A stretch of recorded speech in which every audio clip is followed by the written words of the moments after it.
अस्सलाम वालेकुम। Controversy today के साथ आपकी खिदमत में हाजिर हैं। जैसा कि आपको मालूम कि अब तक की अहम खबरें और इन खबरों पर हमारे तबसरा निगारों की राय।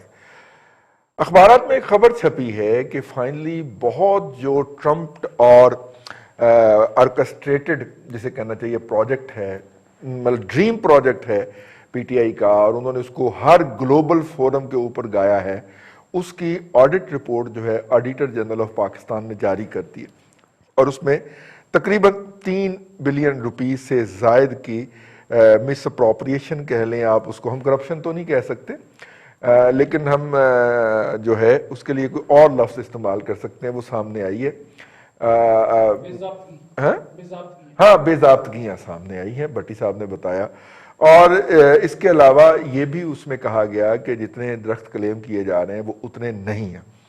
ज़ाहिर है उसकी जस्टिफिकेशन पीटीआई हुकूमत जो है वो पेश कर चुकी है कि जो पहले लगे हुए थे ना वो भी हमने शुमार कर लिए हैं कि उनको हमने बचाया है, कटने से बचाया। हालांकि टिम्बर माफिया जितना सरगर्म पिछले 7 साल में केपीके में हुआ है, पूरे 70 साल में नहीं हुआ जितना इन 7 सालों में सरगर्म रहा है। और उसकी वाज़ेह वजह है कि पीटीआई के तंबाकू माफिया हो, टिम्बर माफिया हो, पीटीआई की अपनी बगल के नीचे पाए जाते हैं।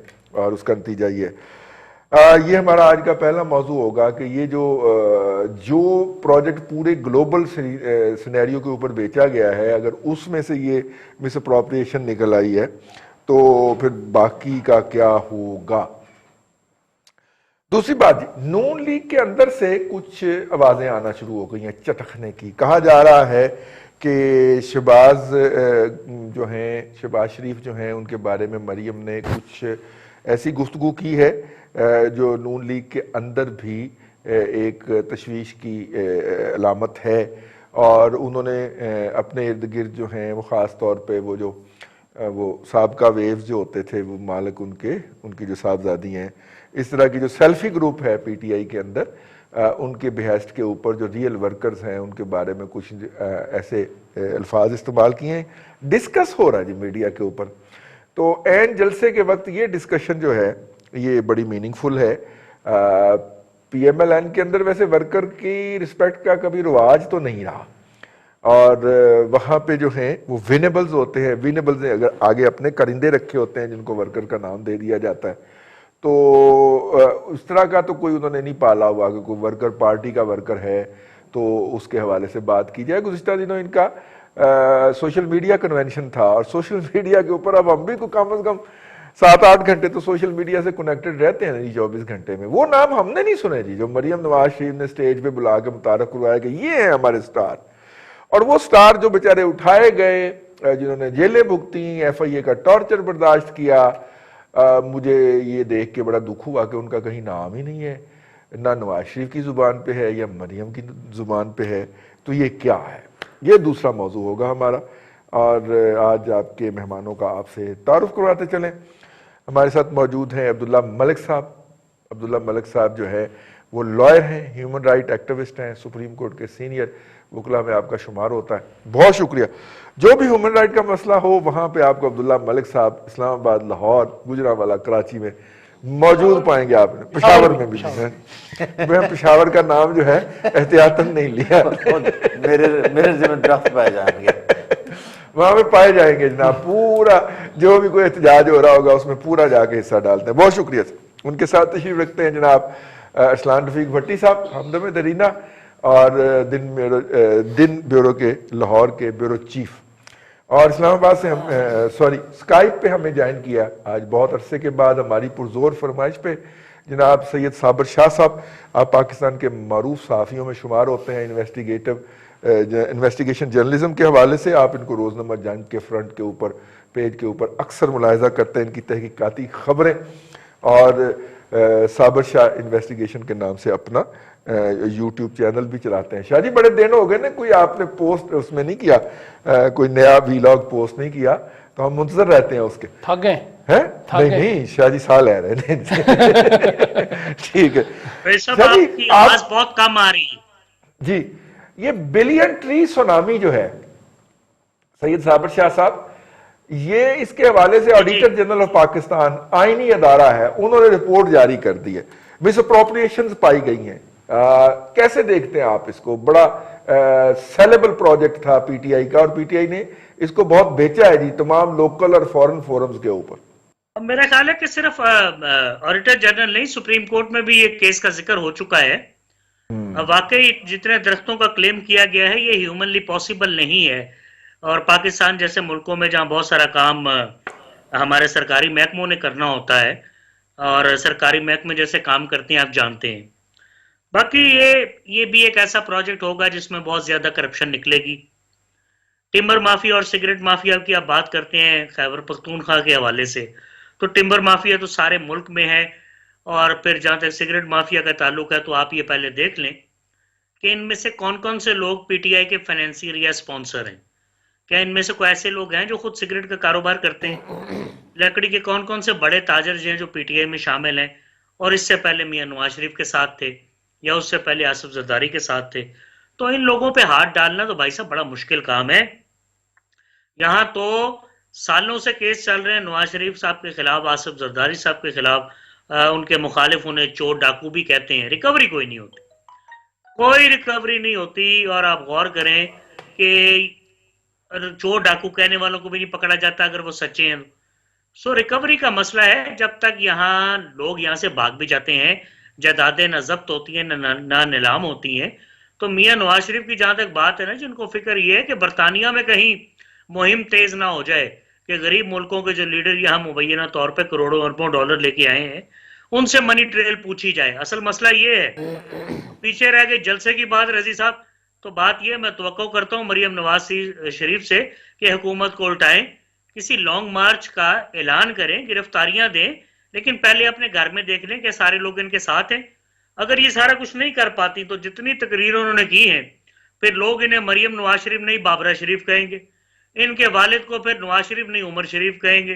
देखिए ना, वो ताबेदार खान कह रही हैं प्राइम मिनिस्टर को, मैं मान लेता हूं, तो सारी बातें ये हल्का बात से इनको भी तो नवाजा जाएगा ना। अब देखना ये है कि जिस लॉन्ग मार्च की ये बात कर रही है, एक लॉन्ग मार्च हुआ था अक्टूबर 1996 में, मुझे याद आ रहा है, काजी हुसैन अहमद साहब ने लीड किया था। तकरीबन 6 से 7 दिन के बाद 4 और 5 नवंबर 1996 की रात बेनजीर भुट्टो की दूसरी हुकूमत उलट गई थी, आपको याद होगा। आसिफ जरदारी साहब गवर्नर हाउस लाहौर में अरेस्ट हो गए थे। ये वो दिन थे जब रात को खुमकी थी, बहुत कम लोगों के पास मोबाइल टेलीफोन थे, उसके बावजूद जैमर्स लगे हुए थे, और आप और हम गवर्नर हाउस के बाहर खड़े रहे सारी रात, और खबर नहीं मिलती थी। तो कहने का मकसद ये देख लेगा पीछे से कोई इशारा है कि नहीं, कि ये ना इशारा देने जिसने इनको आगे किया वो खुद भाग गया हो पीछे से, क्योंकि अपने बयानिए से ही खुद भी पीछे हट रहे हैं। आसिफ जरदारी ने क्या हटना है, या मौलाना फजलुर रहमान ने क्या हटना है, और 20,000 का जलसा भी हो जाएगा तो क्या होगा 25,000 का। मैं आपको याद कराता हूँ, गालिबन मैंने आपके प्रोग्राम में ये कहीं बात कही थी कि क़याम पाकिस्तान से पहले सैयद अताउल्लाह शाह बुखारी बड़े फकीदुल मिसाल जलसे मुनक्किद किया करते थे। लोग सारी रात उनके जलसों के इंतजार में रहते थे। फन्ने खिताबत के माहिर थे, बहुत ही आला ऑरेटर थे, मुकर्रर थे, शेर और शायरी में अपना आसानी नहीं रखते थे, बड़ी दबंग आवाज थी, बहुत कमाल का हाफजा था, शानदार मुकर्रर थे, पाकिस्तान के खिलाफ थे, मोहम्मद अली जिन्ना साहब के खिलाफ थे, लेकिन उनके जलसे लाखों के जलसे पाकिस्तान को बनने से नहीं रोक सके। इसी तरह जलसे हुकूमतें नहीं उल्टाया करते पाकिस्तान में।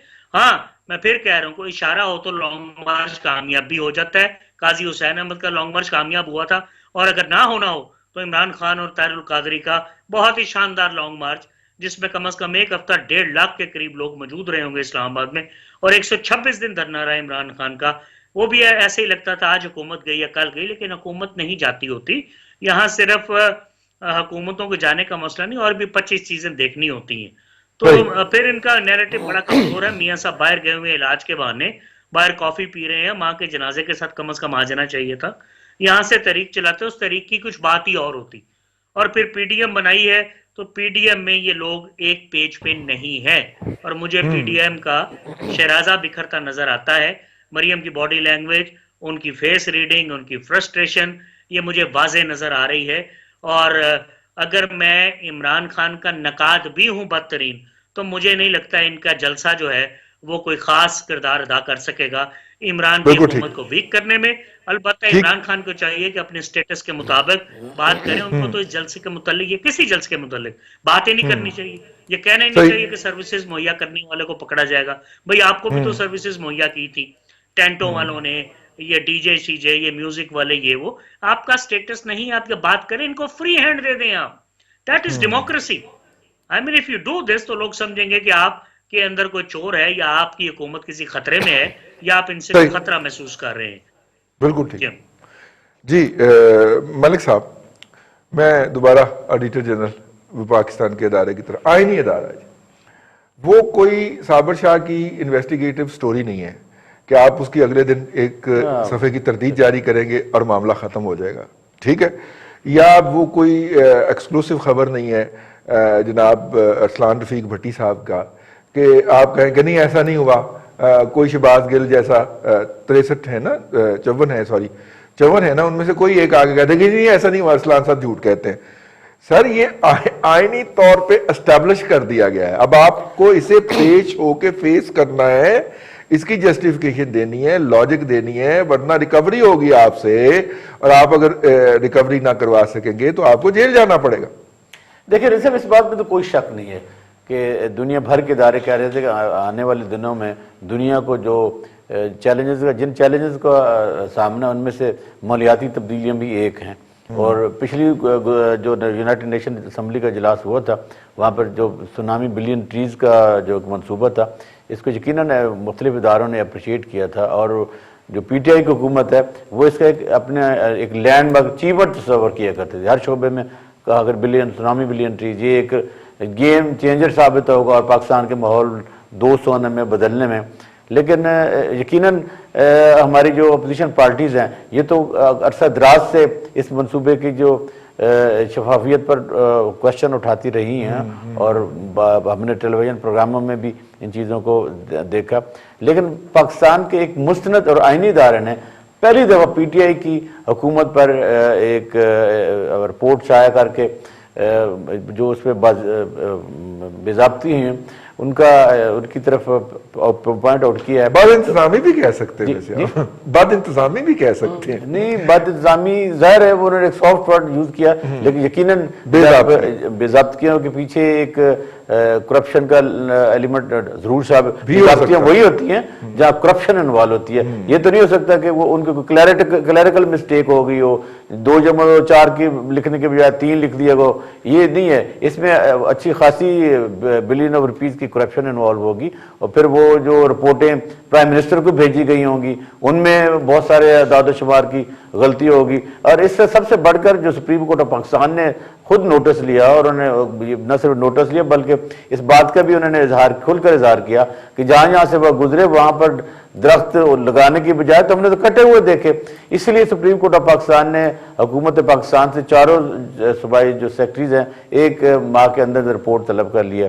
और जब प्राइम मिनिस्टर के कानों पर यह बात गूंजी कि वो हमारा मनसूबा जिससे हम बड़ा शफाफ और कहा करते थे, बड़ा लैंडमार्क अचीवमेंट कहा करते थे, उस पर तो अब न सिर्फ हमारे अपने आईनी इदारे ने बल्कि सुप्रीम कोर्ट ऑफ पाकिस्तान ने भी एक्शन लिया है। तो उन्होंने फिर स्पार्को या दूसरे इदारों को, सर ये केस कोई और था, समाअत होते होते चीफ साहब ने ऐसे ही इसका नोटिस ले लिया। मैं सॉरी, मैं कोई वो कतन ऐसा कोई नहीं है कि मैं कोर्ट के बारे में कोई नहीं, लेकिन कोई उन्होंने पॉजिटिव सेंस में इन्वेस्टिगेशन कोई और बात कर सकते हैं, वो पता चला कि वो इधर। लेकिन जब देखे ना, जब आप नैब जैसे इदारों की किसी और केस में Supreme Court of Pakistan observation दे देती होती है, ऐसे ही जब करप्शन की बारी आती है, जब कहा जाता है कि ये हुकूमत साफ शफाफ है, इस पर तो कोई एप्लीकेशन लगा ही नहीं थी, फरिश्तों की हुकूमत है, सुप्रीम कोर्ट ऑफ पाकिस्तान में बैठे लोग भी आखिर इंसान हैं, इस माशरे का हिस्सा हैं, उन्हें भी फील होता है कि चीजें गलत हो रही हैं। तो इसी बुनियाद पर सुप्रीम कोर्ट ऑफ पाकिस्तान ने कि बड़ा चर्चा हम सुनते हैं जनाब, सुनामी सुनामी सुनामी, कई को तो ये ठीक नहीं कर सकते। इसी की बात पूछ लेते हैं कि भाई आपने इसमें क्या गुल खिलाए हैं। तो जब सुप्रीम कोर्ट ऑफ पाकिस्तान ने जब बताया गया कि इस्लामाबाद में 500 दरख्त लगे, 5 लाख दरख्त लगे हैं, तो फिर वो जज साहिबान जो थे वो हैरान, बल्कि जिसे कहना चाहिए हक्का बक्का रह गए कि 5 लाख दरख्त कितने लगे ने यार। ये मैं आपको एक और बताऊं, चूंकि मैं चीफ जस्टिस साहब के साथ साथ काम करता रहा हूं, बहुत सारे हमारे हुब्बुल वतन पाकिस्तानी होते हैं जो गाहे बगाए किसी ना किसी रेफरेंस से अदालतों तक ये चीजें पहुंचाते रहते हैं कि जनाब ये भी हो रहा है, ये भी हो रहा है, ये भी हो रहा है, आपका इंसाफ कहाँ है, आप कब उठेंगे, आपके पास एक आज खुद सुओ मोटो लेने का 184(3) में एक आईनी इख्तियार होता है। तो इसलिए जब चीफ जस्टिस पाकिस्तान किसी बात की ऑब्जर्वेशन देते हैं तो बुनियादी तौर पर उनका मकसद ये भी हुकूमतों को अलार्म करना होता है कि ये चीज़ें हो रही हैं। और यकीनन जब ये रिपोर्ट पेश की जाएगी, जब उसका एरियल व्यू दिया जाएगा तो उसमें सारी चीज़ें के सामने आ जाएंगी। और वो वज़ीर आज़म जो गाए बगाए खुलकर इजहार करते हैं कि जनाब हमारा बड़ा कामयाब मनसूब है, तो इस पर भी जब हक़ाइक़ पर चीजें सामने आएंगी तो मेरा ख्याल है कि बहुत सारे करप्शन के एलिमेंट भी सामने आएंगे। अब वो लोग जो कहा करते हैं कि जी पिछले हुकूमतें चोर थी, तो यकीनन जो आने वाले लोग हैं फिर इन पर भी मुस्तनद किस्म की चोरी का इल्जामात तो नहीं मैं कह सकता, लेकिन यकीनन सबूत के साथ जब अदालतों में चीजें आती हैं तो एविडेंस के तौर पर आती हैं। जो चीज आप कहना चाहते हैं, यकीनन मेरा ख्याल है कि जो रिपोर्ट एक आईनी इदारे ने दी है, एडिटर जनरल पाकिस्तान ने, तो ये एक आईनी इदारा है और जहां भी पाकिस्तान की मनी की करप्शन होती है, जब ज़ब्त की होती है तो एडिटर जनरल पाकिस्तान ही रिपोर्ट दिया करते हैं। और ये रिपोर्टें मेरा ख्याल है कि मुस्तनद रिपोर्टें होती हैं और पर एक्शन भी होते हैं, ऑडिट पैरेज बनते हैं। यकीनन इस मंसूबे के भी ऑडिट पैरे बनेंगे और इमरान खान साहब को एक आईना सुप्रीम कोर्ट ऑफ पाकिस्तान दिखाएगी और एक आईना उनका अपना एक आईनी इदारा दिखा चुका है। जी, fair enough.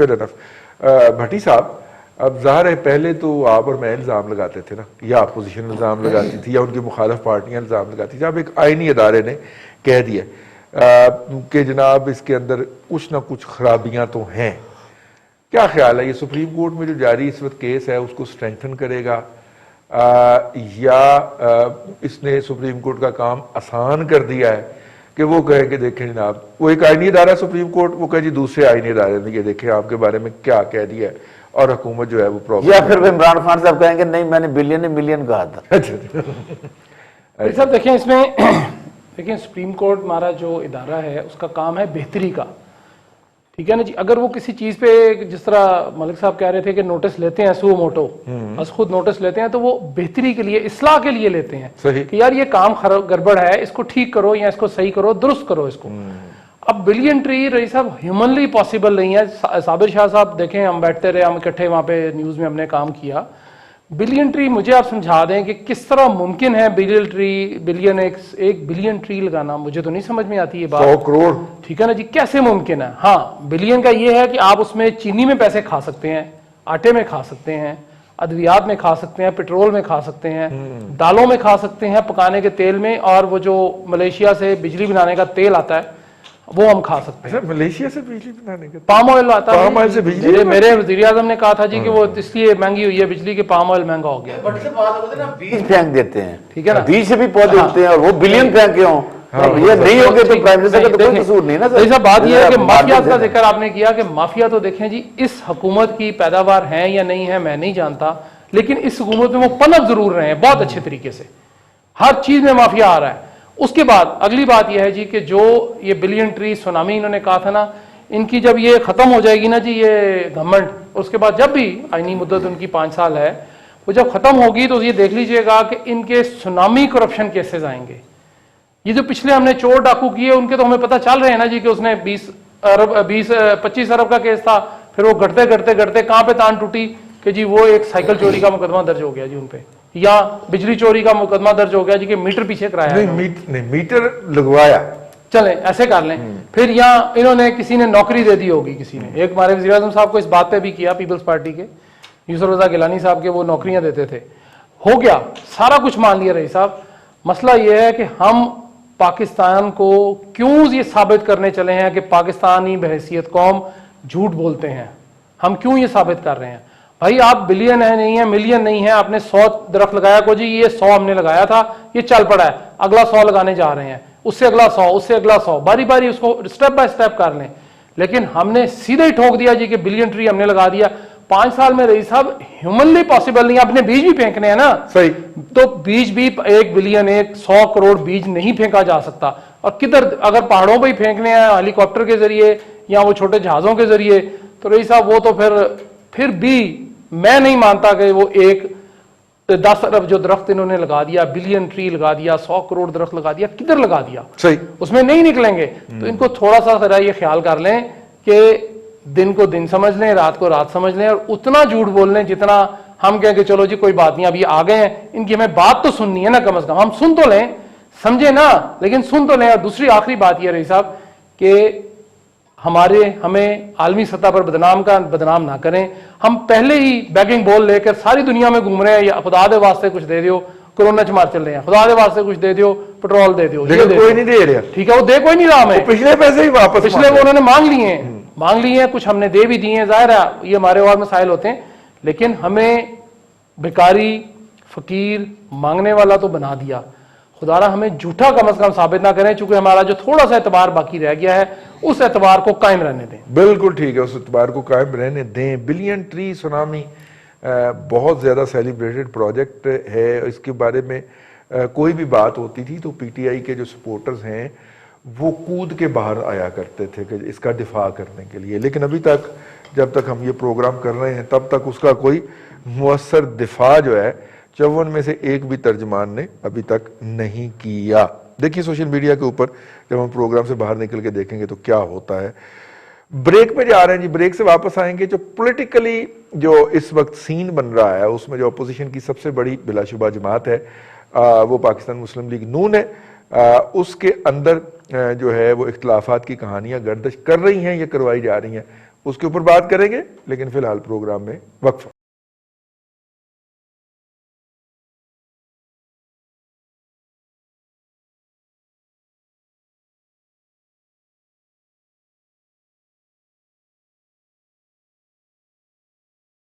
Welcome back. Controversy today के अंदर आपको एक मरतबा फिर खुशामदीद कहते हैं, और इस सेगमेंट में हम बात करेंगे पाकिस्तान के पॉलिटिकल मंजरनामे पे, ख़ास तौर पे पाकिस्तान मुस्लिम लीग नून जो है उसके अंदर से कुछ लोगों का ख्याल है कि आवाज़ें आना शुरू हो गई हैं। मलिक साहब, ये बड़े अरसे से हम ये तजिए सुन रहे हैं कि पाकिस्तान मुस्लिम लीग नून जो है वो शीन और नून में, शीन में से नून निकलेगा, नून फिर मीम भी निकल जाएगा, फिर मीम निकल जाएगा, मीम निकल जाएगा, पता नहीं कि कितों निकल जाएगा, है तो वो जो निकालने की कोशिश कर रहे हैं। अब हम ये देख रहे हैं कि ये अब यहाँ तक पहुँच गया है कि जनाब वो मरियम ने वर्कर के बारे में ये कह दिया है, और चूंकि वो बुखारी साहिबा जो हैं वो हर वक्त मरियम के कान भरती रहती हैं, और वो जो भट्ट साहिबा जो हैं वो MP खातीन दोनों रिजर्व सीटों वाली, ये मरियम के कान भरती रहती हैं, तो उन्होंने कारकुनों को घटिया और पता नहीं क्या कुछ कह दिया, इस तरह की कुछ बातें जो हैं वो घुमाई जा रही। ठीक है, तो ये इज इट रियल?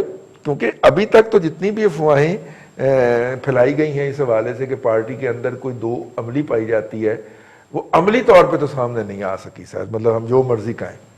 क्या ख्याल? नहीं, देखिए इस बात में तो कोई शक नहीं है कि मरियम नवाज शरीफ साहबा ने जो PMLN का सोशल मीडिया है वो उसको डायरेक्टली खुद ऑब्जर्व किया करती थी, बल्कि उनके साथ बड़ी अट्रैक्शन में रहा करती थी, और उन्होंने बड़े इफेक्टिव अंदाज में जो PTI की जो नेगेटिव मूव होती थी या करप्शन की कहानियाँ थी या यू टर्न के किस्से थे, उन्होंने बड़े एक रिसर्च ओरिएंटेड मैनर में उसको देखा, न सिर्फ देखा बल्कि बड़ा इफेक्टिव उन्होंने सोशल मीडिया चलाया। लेकिन चंद एक रोज से यकीनन ऐसे कारकुनों के लिए वो एक हौसला बात नहीं थी जिन्होंने पिछले कई सालों से मुस्लिम लीग नून के सोशल मीडिया को वॉलंटियरली भी और एक तंजीम के तौर पर चलाया, तो उनके लिए ये डिस्करेजिंग बात थी। जो नए लोग हैं, यकीनन एक नई टीम जब आती है तो पुराने लोगों को तकलीफ तो होती है, लेकिन इसके साथ साथ जो आप बातचीत कर रहे थे पॉलिटिकल सिनेरियो की, उसमें यकीनन जब मियां शहबाज शरीफ साहब जेल, अभी उनकी बेल कैंसिल नहीं हुई थी, तो उनका जो बयानिया था वो एक डायलॉग पर मुनसर बयानिया था। वो बातचीत के रास्ते को तरजीह दिया करते थे, वो इंतहा पसंदी तक पहुंचने के थोड़े से मेरे ख्याल अपने भाई से डिफर किया करते थे। इन्हीं वजूहात की बुनियाद पर आपने अक्सर एक बड़े PTI के और साबका तमाम पार्टियों के स्पोक्स पर्सन को सुना होगा, शेख रशीद साहब को, जो कहा करते मैं थे शायद आप फवाद चौधरी की बात कर। नहीं, मैं ये भी वो भी तो तमाम पार्टियों के तर्जुमान है, लेकिन ये जो पेशन गोई किया करते थे, उनकी तो पेशन गोई कभी कभी सच साबित होती थी, लेकिन इनकी पेशन गोई तो कभी भी सच साबित नहीं हुई शेख रशीद साहब की। और उन्होंने कहा था कि मीन में से शीन निकलेगी, उनकी कोशिश भी हुआ करती थी। और शायद वो जो शहबाज शरीफ साहब की एक सॉफ्ट स्पोकन पॉलिटिक्स का एक जरिया था, जब वो बातचीत के हामी थे और वो कहा करते थे कि सियासत को इस नहज पे नहीं लेके जाना चाहिए जहाँ पर नो रिटर्न हो, मुज़ाकरात के दरवाजे खुले रहने चाहिए। और उनकी गिरफ्तारी से कबल यकीनन एस्टेब्लिशमेंट से उनके रवाबित थे और उस चीज़ के हामी थे कि प्रोसेस चलते रहना चाहिए। लेकिन जो ही वो उनकी बेल कैंसिल हुई और स्टीयरिंग सीट पे आ गई मुहतरमा मरियम नवाज शरीफ साहबा, तो फिर हालात यकसर बदल गए और उन्होंने उस चीज़ को उजागर किया जो मियाँ नवाज शरीफ साहब का बयानिया था। वो जब जेल जाने से पहले पाकिस्तान में वोट को इज्जत दो के तकद्दस की बात किया करते थे। फिर जब उन्होंने गुजरांवाला जलसे में उस चीज़ का बरमला इजहार किया, जिस पर PMLN के बाकी जो लोग हैं, जब मरियम नवाज शरीफ साहबा को खुद तनकीद बनना पड़ा और अदालतों के ज़रिए या पैमरा के ज़रिए कोशिश की गई कि मियाँ नवाज शरीफ साहब की जो लाइव स्पीचेस थी उन पर बैन लगवा दिया जाए, बल्कि अभी भी कोशिशें जारी हैं। और इस बात पे मियाँ नवाज शरीफ साहब की स्पीच तो बैन ही है ना जी। नहीं, मैं ये कह रहा था मरियम की अब जाहिर है कि एक कोशिश हो रही है कि इस्लामाबाद हाई कोर्ट मरियम नवाज शरीफ साहब की जो बेल है वो जो 7 को उनको 9 तारीख को बुलाया भी हो, उनकी शायद कैंसिल हो जाए या वो एक नए वाले एप्लीकेशन फाइल कर दें कि जो उसका मिस यूज़ कर रही हैं, ये जो उनका केस ट्रायल पर बाकायदा सुना जाए, उसकी अपील सुनी जाए, तो थ्रेट्स तो उनके हैं। तो लेकिन नून लीग की बहुत सारे लोग इस चीज़ के हामी हैं कि सियासत में इस कदर हमें नहीं आगे बढ़ना चाहिए कि हम इस्तीफ़ों की बात करें। ये एक और भी जो डिबेट चल रही है, जो हमारे यहाँ बहुत सारे एनालिस्ट बातचीत कर रहे हैं कि अगर लाहौर वाला जलसा कामयाब भी हो जाता है तो अगला मरला क्या होगा? क्या आप ताकत के बलबूते पर इस हुकूमत को गिराना चाहते हैं या आप लॉन्ग मार्च के जरिए, जब आप लॉन्ग मार्च के लिए जाएंगे हुकूमत आपकी बातचीत मुज़ाकरात नहीं करती और बज़िद रहती है इन्हीं चीज़ों पे जिसका यादा इमरान खान साहब गाहे बगाए करते रहते हैं, तो फिर क्या होगा? क्या सिस्टम में कोई तब्दीली आ जाएगी? क्या पूरे का पूरा सिस्टम डिरेल हो जाएगा?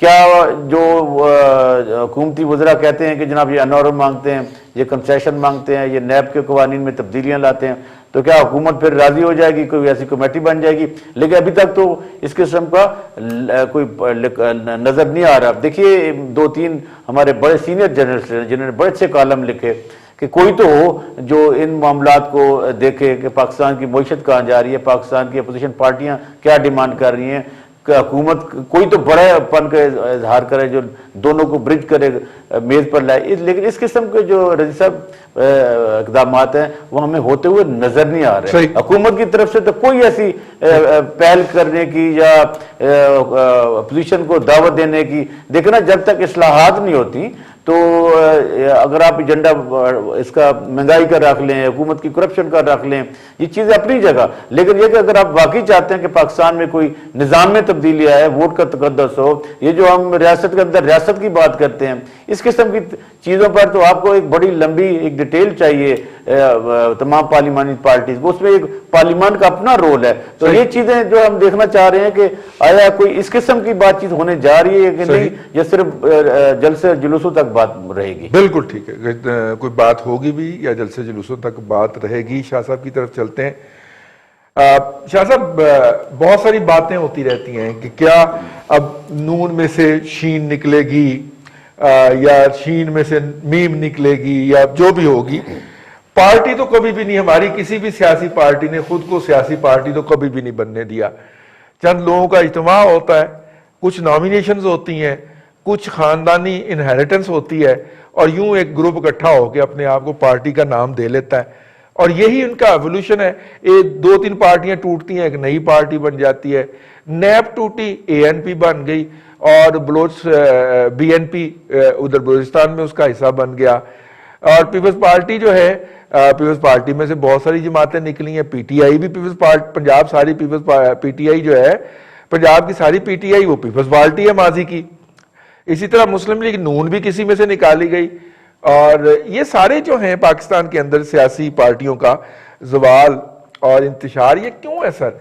और ये क्यों नहीं रोका जा सकता? और ये क्यों हर 2 साल के बाद हम बैठे मीम में से नून और नून में से शीन निकाल रहे होते हैं सर? रजी साहब, जहां तक बात है अगर पीएमएलएन की बात आप कर रहे हैं, इख्तलाफात की, तो इख्तलाफात तो बहुत ज्यादा हैं, शायद आप बढ़ते जा रहे हैं। और जितने भी एमपीए, एमएनए और सेनेटर हैं या काउंसलर्स वगैरह हैं मुस्लिम लीग नून के, ये शहबाज शरीफ और हमजा शहबाज शरीफ साहब को भी रिपोर्ट कर रहे हैं। इनमें से बहुत सारे मरियम साहिबा को रिपोर्ट कर रहे हैं। खींचातानी की एक फजा है, लोग अनसर्टन हैं, जिसकी वजह से पार्टी में वो एक स्टिमुलस होता है ना, वो मौजूद नहीं है। There is no impetus actually.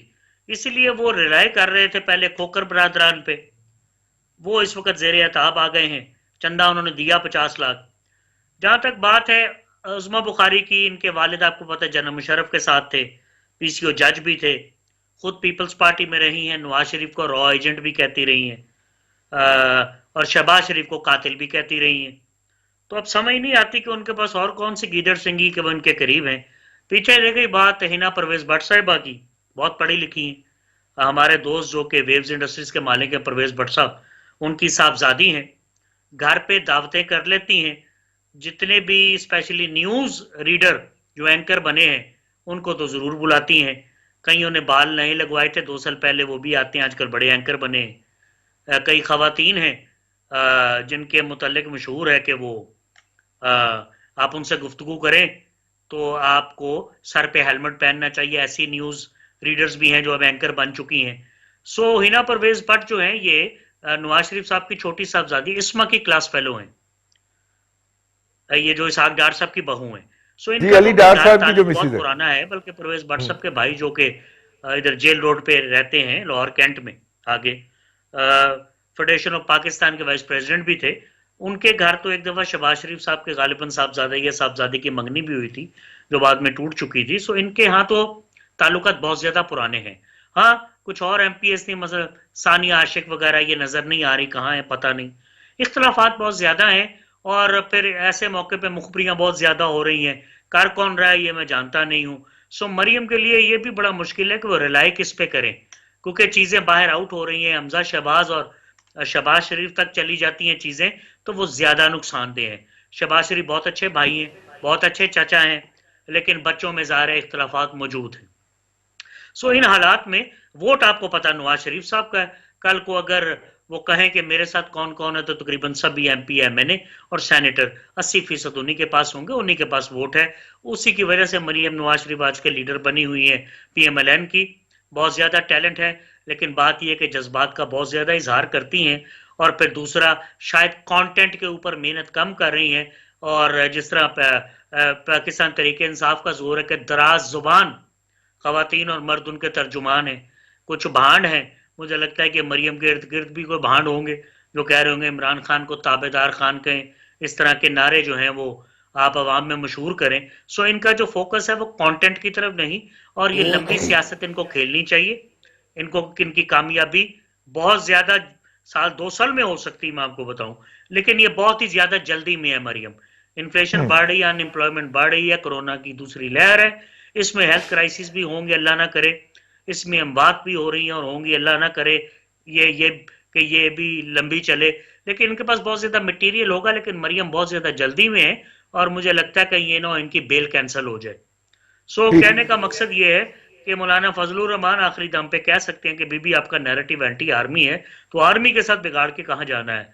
Zardari साहब पहले इस तरह के बयान दे चुके हैं। सो बाकी अब 5-7 जो जमातें हैं पीडीएम की, वो आप और मैं भी जानते हैं कि अगर हम उसके लीडर होते तो मेरे ख्याल है हमारे मेंबरान ज्यादा होते। सो जलसा भी हो जाएगा 20-25 हजार का, फिर क्या होगा, व्हाट नेक्स्ट, रात को क्या होगा, खत्म हो जाएगा। आर या पार से क्या मुराद है। You have to play very slowly, you have to be very cautious in the choice of your words. देखिए लीडर और सियासतदान में क्या फर्क है।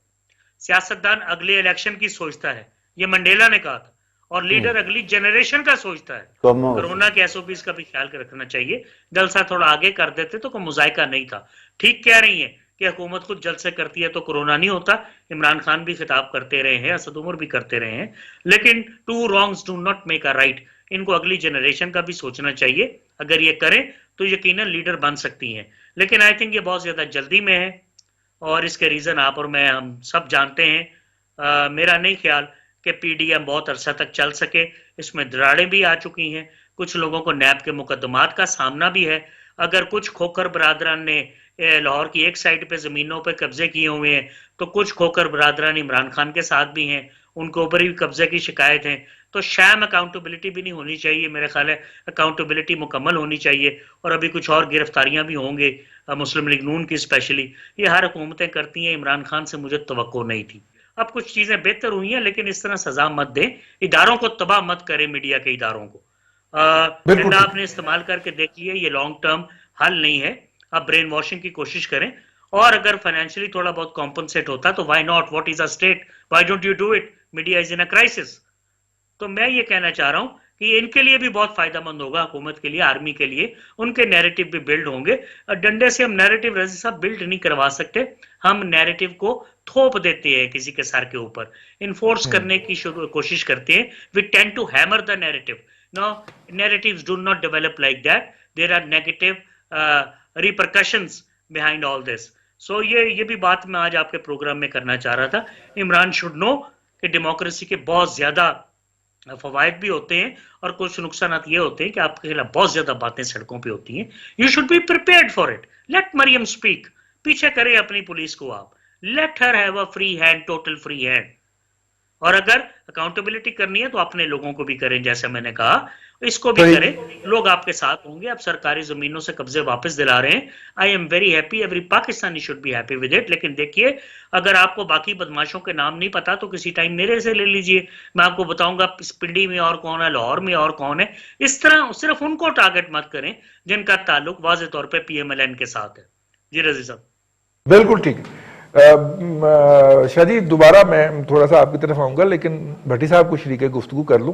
भट्टी साहब, सर जी, ये हर दौर में, हर वक्त में हम पॉलिटिकल पार्टीज को तोड़ने की बातें करते रहते हैं। पॉलिटिकल पार्टीज अदारे होते हैं। मुझे याद है 2008 में मैं इंडिया गया तो वहाँ पे कांग्रेस के हेड ऑफिस में जब मैं पहुँचा तो शाह साहब भी जा चुके हैं, तो मेरी आंखें खुल गई शाह साहब कि वहाँ पे R&D का क्या काम हो रहा है, वहाँ पे मीडिया को किस तरह वॉच किया जा रहा है। हमारी पॉलिटिकल पार्टीज तो मतलब आज वो नहीं सोच सकती जो वहाँ पे हो रहा था। तो बताया गया कि कांग्रेस से बड़ा सेटअप है बीजेपी का।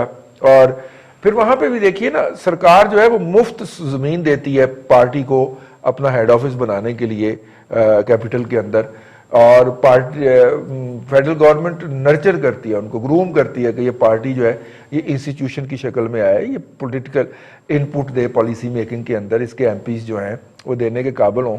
हमारा देख लें, किसी सियासी पार्टी का मुस्तकिल दफ्तर ही नहीं है शाह जी। पिछले दिनों PTI के हुकूमत में होने के बावजूद ही उसका सेंट्रल सेक्रेटेरिएट का सामान बाहर उठा के फेंका गया क्योंकि किराया नहीं दिया गया था। PMLN का लाहौर के अंदर परमानेंट ऑफिस कोई नहीं है जी। वो अगर आपको याद हो तो गार्डन टाउन में वो बंदा एक सेकंड दीजिएगा। जी जी। ये पाकिस्तान मुस्लिम लीग कायदे आजम जो परवेज इलाही और शुजात हुसैन साहब की है, इस्लाम भट्टी साहब भी जानते हैं, उनको तो अरबों रुपए की कोठी मिली हुई है डेविस रोड की नुक्कर के ऊपर, तो कोई हुकूमत उनसे ले नहीं सकी, अदालतें भी उनके हक में फैसला देती हैं। तो मेरा ख्याल है अगर इस तरह बड़ी बड़ी कोठियां देनी है आपने दफातर के तौर पे, तो जिन पार्टीज के सबसे ज्यादा वोट हों उनको रोटेशन बेसिस पे देनी चाहिए। बस मैंने इतना ही आपको इजाफा करना था। ठीक, रोटेशन बेसिस के ऊपर जिनके सबसे ज्यादा वोट हो। वैसे भट्टी साहब तो की बड़ी यारी है उधर चौधरीयाबाद, कभी आपने वहां पे कोई सियासी या इवन गैर सियासी सरगर्मी देखी हो 2008 के बाद उस PML के हेड ऑफिस में, डेविस रोड वाले में? भाई साहब देखिए, उसमें उस जगह पे वो बेसिकली पाकिस्तान मुस्लिम लीग के नाम के जो सेक्रेटरी है ना, उसके नाम पे है वो सारी जगह, वो ट्रांसफर हो गई हुई है। वो सरकार की जगह थी, वो कोठी उधर ट्रांसफर कर दी गई। उसमें गुलाम हैदर वाई जो थे, सबसे शरीफुल नफ्स आदमी थे वो, वजीर आला पंजाब, वो वहां पे बाकायदा एक कमरे में ऊपर रहते थे। तब तो बहुत एक्टिविटी थी, बहुत लोग आते थे। अभी निस्बतन थोड़ी सी आबाद हुई है, चूंकि परवेज इलाही साहब और शुजात साहब चूंकि हुकूमत में हैं, तो उनके वहाँ काम कोई थोड़े से एडिशनल सेक्रेटरी उनकी पार्टी के वहाँ बैठते हैं। जब भी गुजरा हूं मैंने वहां पे कोई नहीं, वो गेट बंद होता है, अच्छा। गेट बंद होता है लेकिन अंदर बंदे बैठे होते सूफी हैं। अनवर होता है अंदर? जी वो नहीं, वो तो जब आएंगे शाद साहब तब उनके साथ ही होते हैं। अच्छा। लेकिन ये है कि हमारा रही साहब अलमिया ये है कि हमारा जो सियासी निज़ाम है ना वो इस तरह का है नहीं है कि कोई भी एक पार्टी जो है ना वो बाकायदा तौर पर कहे जी कि मैं सियासी जमात हूँ। इंस्टीट्यूशन नहीं है उनके पास, इंडिया वाला सिस्टम नहीं है हमारा। बाकी भी जो मुल्कों में देखें, अमेरिका में कब से चल रहा है, 300 साल हो चले, 2 पार्टी सिस्टम चलता ही चला जा रहा है, वो उनको कोई मसला नहीं आ रहा। इसी तरह जर्मनी है, इसी तरह यूरोप के मुख्तलिफ ममालिक हैं, एशिया के मुख्तलिफ ममालिक हैं रही साहब, सवाई जहाँ पे डिक्टेटरशिप है या जो वहाँ पे आप चाइनीज का उनका भी इलेक्शन और तरह का होने लग गया।